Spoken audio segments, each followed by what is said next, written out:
Gérer le planning annuel et habituel de votre écurie. Donc sur la partie planning, en tant qu'administrateur, on va pouvoir définir le planning type de chaque semaine de l'année.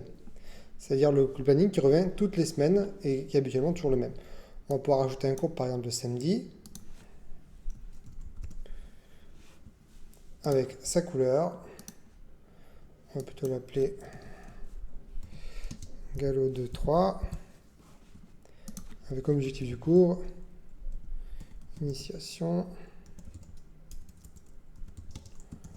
compétition. Voilà, s'il y a une limite d'inscription par cours, ça peut être 2, 3 pour des cours particuliers ou du coup jusqu'à 12 au maximum.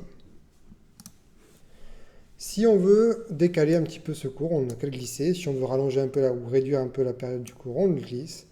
Voilà, tout ça se fait de manière très naturelle. Du coup, c'est les séances qui ont été modifiées. Maintenant, une fois que j'ai mon planning à la semaine qui a été réalisé, l'idée c'est que je vais pouvoir le projeter toute l'année. Donc je vais cocher les semaines qui ne m'intéressent pas. Par exemple, je veux bien les semaines de janvier, par contre je ne souhaite pas les semaines de Noël de l'année 2022, 2023 sont des semaines où il n'y aura pas ce planning-là, ce sera quelque chose de particulier. Donc je vais mettre à jour comme ça toutes les séances à venir. Donc il y en a qui sont supprimées, replanifiées. Et donc s'il y avait des leçons qui étaient associées à ces séances-là, elles sont ou à rattraper ou elles ont été décalées avec la nouvelle date. Ce qui fait que dans le montoir, je retrouve toutes les séances à venir que j'ai programmées, comme la nouvelle qui est ici. Et du coup, chaque semaine. Une fois que j'ai cette partie-là, donc ça c'est mon planning, je veux dire, de toutes les semaines. Maintenant, si je souhaite créer un cours particulier qui a lieu une fois, qui est de manière unique, ou qui a une particularité, je vais pouvoir appuyer ici et créer du coup un nouveau cours. Par exemple, ici, on va créer un cours d'initiation qui aura lieu que le samedi 30 juillet, qui ne va pas se répéter toutes les semaines. Et donc du coup, je crée ce cours-là. Même chose, si par exemple le cours du samedi 30 juillet, exceptionnellement qui vient de mon planning habituel de la semaine, doit être avancé ou reculé, je peux le déplacer. Et du coup, tout ce cours-là sera déplacé, mais pas celui de la semaine d'après. Là, on est sur du coup unique.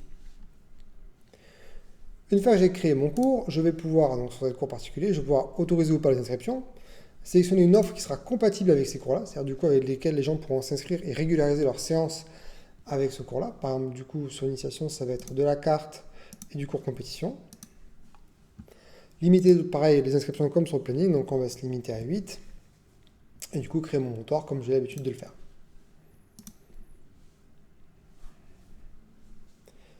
Sur les cours classiques, du coup, je n'ai pas l'option parce que du coup, c'est déjà réglé dans le planning.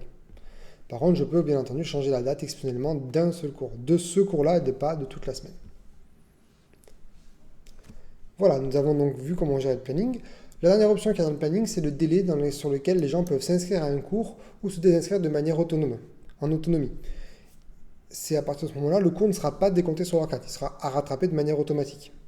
En dessous de ce délai-là, il sera forcément décompté. Vous le verrez dans le montoir, il s'affichera en dessous, disant cavalier c'est annulé, et à vous de voir si vous souhaitez faire rattraper le cours ou le laisser annuler.